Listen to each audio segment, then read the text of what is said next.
Boa noite, meus irmãos, que o Senhor, por meio da sua graça, continue sustentando e fortalecendo a vida dos irmãos. Meus irmãos, hoje nós vamos meditar na palavra de Deus, precisamente no Evangelho de Lucas. Lucas, o médico amado, é Lucas capítulo 10, do versículo 17 ao versículo de número 20. E também Lucas 19, versículos 27 e 28. Lucas, capítulo 10, versículo 17 a 20. Antes nós vamos orar ao nosso Deus, vamos agradecê-lo por mais um dia, uma semana abençoada, o início de uma nova semana. Oremos ao Senhor. Pai, muito obrigado por Cristo, que espontaneamente deu a sua vida em nosso favor. Muito obrigado pelo Deus Espírito Santo, que regenerou o nosso coração, que tem nos consolado, tem nos guiado a toda a verdade, tem nos dado discernimento, tem nos concedido sabedoria diante de inúmeras situações com as quais nós nos deparamos. Queremos também te agradecer pela família, agradecer ao Senhor pelos irmãos na fé, agradecer ao Senhor pela tua palavra. De fato, ela é viva e eficaz, ela nos alimenta, ela nos fortalece, ela também nos santifica, ela nos exorta, e nós queremos te louvar pela tua palavra. Mas também queremos agradecer pela semana que se findou. Louvado seja o teu nome, porque o Senhor tem cuidado de nós, tem nos sustentado, tem nos fortalecido, e queremos suplicar pelo início dessa nova semana, o primeiro dia da semana. Precisamos da tua bênção, da tua proteção em nossas vidas. Queremos suplicar a iluminação do Deus Espírito, porque haveremos agora de estudar a tua palavra. E suplicamos ao Senhor que o Deus Espírito Santo ilumine a nossa mente para que possamos compreender a tua palavra. Oramos em nome de Cristo. Amém. Então, meus irmãos, acompanhem aí comigo Lucas capítulo 10, versículo 17 ao versículo 20, e Lucas capítulo 11, versículos 27 e 28. Acompanhe a leitura desses versículos da palavra de Deus. Então, regressaram 70, possuídos de alegria, dizendo: Senhor, os próprios demônios se nos submetem pelo teu nome. Mas ele lhes disse: Eu via Satanás caindo do céu como um relâmpago. Eis aí vos dei autoridade para pisar de serpentes e escorpiões, e sobre todo o poder do inimigo, e nada, absolutamente vos causará dano. Não obstante, alegrai-vos, não porque os espíritos se vos submetem, e sim porque o vosso nome está arrolado nos céus. Agora, Lucas capítulo 11, versículos 27 e 28. Ora, aconteceu que, ao dizer Jesus estas palavras, uma mulher que estava entre a multidão exclamou e disse-lhe: Bem-aventurada aquela que te concebeu e os seios que te amamentaram. Ele, porém, respondeu: Antes, bem-aventurados são os que ouvem a palavra de Deus e aguardam. Amém. Meus irmãos, são situações completamente distintas, mas em todas essas duas situações é o Senhor Jesus Cristo que vai falar posteriormente. Primeiro, ele ouve um relato por parte dos discípulos e ele vai manifestar a opinião dele, como os discípulos deveriam proceder. Depois ele ouve uma exclamação dessa mulher, que não é mencionada o nome, e como o Senhor Jesus vai responder a essa situação. Quando a gente lê Lucas 10, versículo 17, nós encontramos o verbo regressaram. A gente precisa voltar ao capítulo 10, o versículo de número 1 e 2, que o Senhor vai enviar os 70. Por isso, a expressão no versículo 17, então regressaram. Acompanhe aí Lucas 10, versículos 1, 2 e 3. Depois disto, o Senhor designou outros 70 e os enviou de 2 em 2 para que o precedessem em cada cidade e lugar aonde ele estava para ir. E lhes fez a seguinte advertência: a seara é grande, mas os trabalhadores são poucos. Rogai, pois, ao Senhor da seara que mande trabalhadores para a sua seara. Ide, eis que eu vos envio como cordeiros para o meio de lobos. Nós temos aqui algumas informações importantes. A primeira, a ordem do Senhor, o mandamento do Senhor, para que nós, como cristãos, venhamos rogar ao Senhor da seara, rogar a Deus, que mande trabalhadores para a seara, porque a seara é grande e os trabalhadores são poucos. E percebo que dentro do meio protestante, pouquíssimas orações são realizadas nesse propósito, pedindo a Deus para levantar trabalhadores para a sua seara. Não é errado suplicar pela cura de uma enfermidade, não é errado suplicar a bênção de Deus, não é errado suplicar a Deus que abra as portas do trabalho, mas em meio a esses pedidos, nós poderíamos inserir esse mandamento, esse pedido, e que nós somos ordenados a fazer a Deus isso. Rogar a Ele que mande trabalhadores para a sua seara. O Senhor vai mandar 70 discípulos. E Ele vai fazer aqui 35 duplas. De 2 em 2, o Senhor os envia. Mas o Senhor, ao enviá-los, o Senhor faz a eles uma advertência. E isso é muito importante. Ele diz no versículo 3, ide. Eis que eu vos envio como cordeiros para o meio de lobos. O Senhor está mostrando aos discípulos, aos 70, exatamente as dificuldades que eles encontrarão.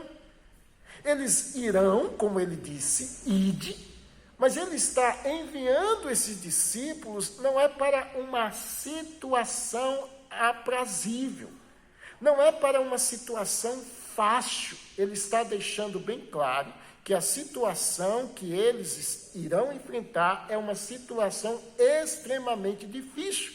Eles são como os cordeiros que são enviados para o meio dos lobos.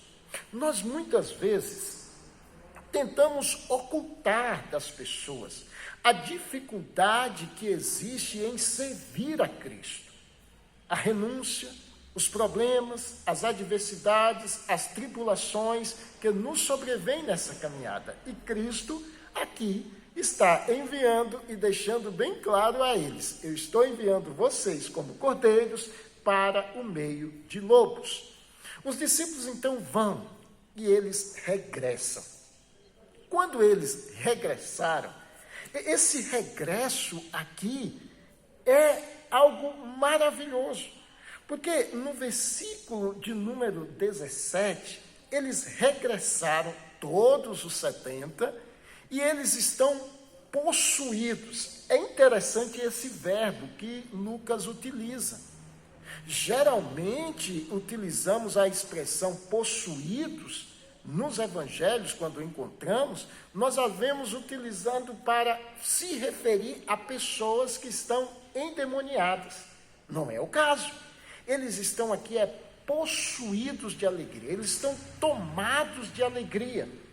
E qual é o motivo deles estarem possuídos de alegria? Eles mesmos mencionam, e Lucas registra, nos diz: Senhor, os próprios demônios se nos submetem pelo teu nome.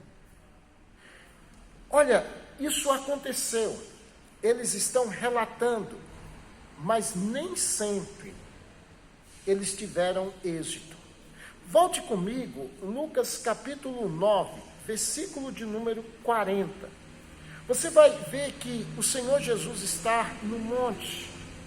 Os discípulos estão agora tendo que lidar com uma situação que foi apresentada a eles. É um pai em desespero que traz o filho, e o filho está possesso de espírito imundo. E nos diz o versículo de número 40 de Lucas 9: roguei aos teus discípulos que o expelissem, mas eles não puderam. Meus irmãos, diante do êxito, nós temos a tendência de ficarmos alegres, de ficarmos eufóricos. E diante da frustração, diante de uma situação de derrota, de caos, qual é a nossa postura? Os discípulos do capítulo 9, certamente aos discípulos frustrados, mas nós podemos imaginar que também esses discípulos do capítulo 9 fazem parte do grupo dos 70. E eles estão aqui possuídos de alegria, porque eles tiveram êxito. Eles viram os próprios demônios se submetendo a eles pela autoridade do nome de Cristo. Como é que Cristo vai lidar? No capítulo 9, Cristo repreendeu eles, chamando-os de geração incrédula: até quando estareis convosco? Agora, no capítulo de número 10, o Senhor Jesus vai dizer a eles, precisamente no versículo 20, qual é a causa da nossa alegria.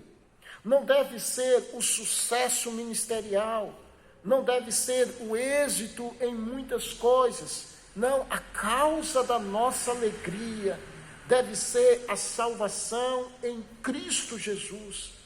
Por isso que ele diz: não obstante, alegrai-vos, não porque os espíritos se vos submetem, e sim porque o vosso nome está arrolado nos céus. Eis aqui a causa da alegria. Me perdoe.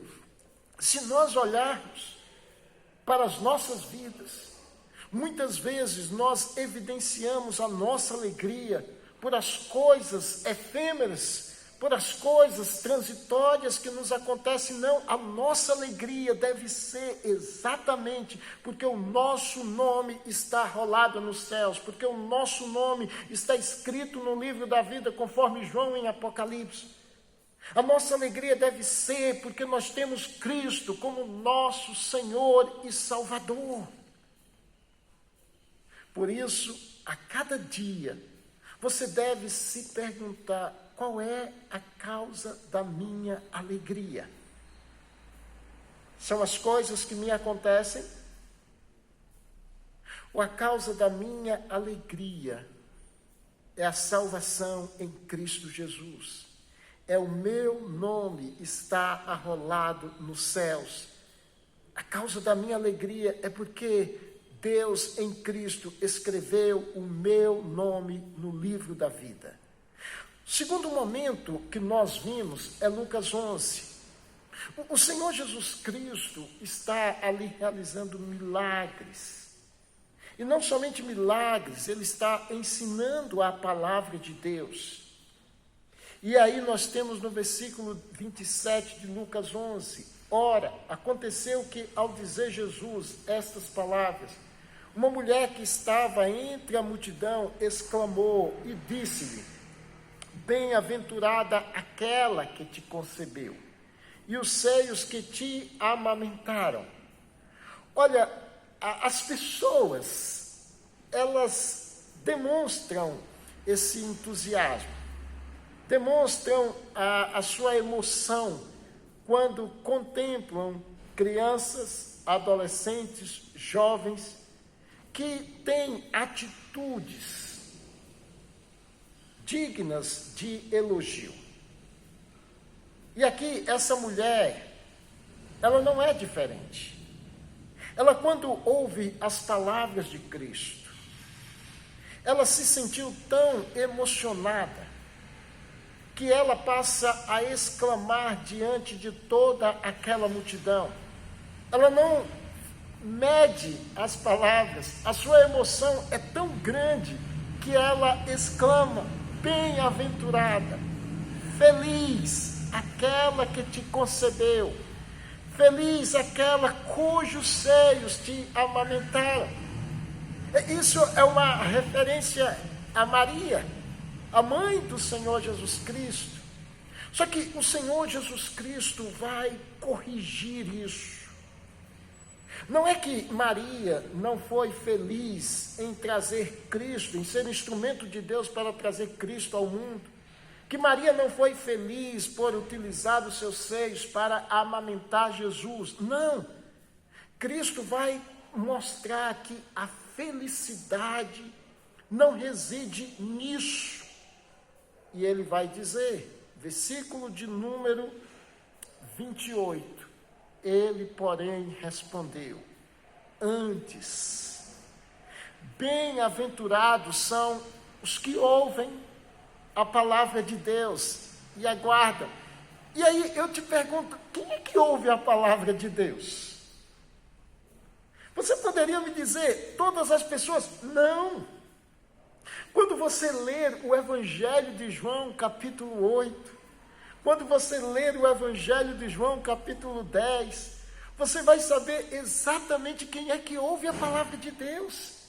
Quem ouve a palavra de Deus são os filhos de Deus, são aqueles que foram salvos por Cristo Jesus. Então, a causa da sua alegria não deve ser porque o seu filho é alguém que se diferencia dos demais na educação, no conhecimento. Não, a sua alegria deve ser exatamente em ouvir a palavra de Deus, porque Cristo diz: as minhas ovelhas ouvem a minha voz. Por isso eu te pergunto, onde está a sua alegria? Qual é a causa da sua alegria? E ele diz mais: bem-aventurados que ouvem e guardam. Somente os filhos de Deus, somente aqueles que são salvos por Cristo Jesus são habilitados a guardar a palavra de Deus. Por isso que o salmista, no Salmo 119, ele diz: guardo no meu coração as tuas palavras, para não pecar contra ti. Tal a bem-aventurança você vai encontrar também no livro de Apocalipse. Precisamente Apocalipse capítulo 1, versículo de número 3. O Senhor traz: bem-aventurados ou felizes aqueles que leem e aqueles que ouvem as palavras da profecia e guardam as coisas nela escritas, pois o tempo está próximo. João acrescenta aqui para nós, além de ouvir e guardar, o ler. E quem faz isso? São os filhos de Deus. Daí, meus irmãos, são duas situações. Uma com os 70 que regressaram possuídos de alegria. A outra situação, uma mulher em meio à multidão que exclamou, exaltando Maria, a mãe do Senhor Jesus Cristo, porque ela teve o privilégio de cuidar do Senhor Jesus Cristo. O Senhor Jesus Cristo, nesses dois momentos, vai mostrar qual deve ser a causa da alegria. No primeiro momento, ele diz que os discípulos e você devem estar alegres, não por aquilo que vocês fazem para Deus. Porque muitas vezes vocês terão frustrações. Vocês terão situações como os discípulos no capítulo 9, que não puderam expelir os demônios que estavam no filho daquele homem. A sua alegria não pode estar no sucesso, no êxito, naquilo que você faz para Deus, o que é muito bom.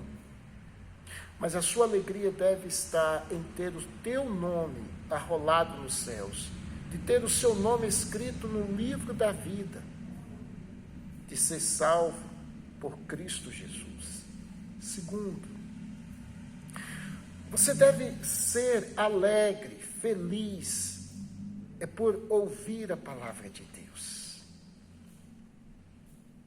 por guardar a palavra de Deus, porque esse é um privilégio, ou esses são privilégios concedidos apenas àqueles que pertencem a Deus, àqueles que foram salvos por Cristo Jesus.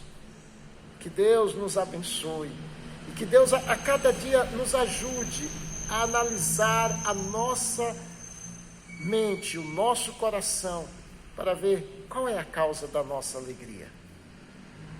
São coisas, são êxitos ou a salvação em Cristo Jesus?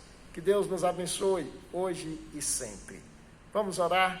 Pai, muito obrigado por esse momento. Obrigado pela tua palavra. Abençoe a vida dos nossos irmãos. Sê com a irmã Elcimar e todos os seus familiares que estão enlutados. Sê, ó Deus, com a irmã Cleusa e todos os familiares que estão acompanhando o Jorge. Assista a vida do Jorge, restaure a saúde dele conforme o querer do Senhor. Queremos colocar diante do Senhor a vida da irmã Gissandra. Ó Deus, ver a situação da nossa irmã, restaure a sua saúde. Nós colocamos, ó Pai, todos os demais na tua presença, bem como as autoridades do nosso país, estado e município. É a oração que fazemos em nome de Cristo. Receba a bênção, irmãos, que a graça do nosso Senhor e Salvador Jesus Cristo, o amor de Deus, nosso eterno, bondoso e misericordioso Pai, a comunhão, o consolo e o conforto do Deus Espírito, esteja e permaneça com cada um de nós, hoje e para todos sempre. Amém. Até mais, meus irmãos, se Deus quiser, que Deus conceda a cada um de vocês uma ótima noite.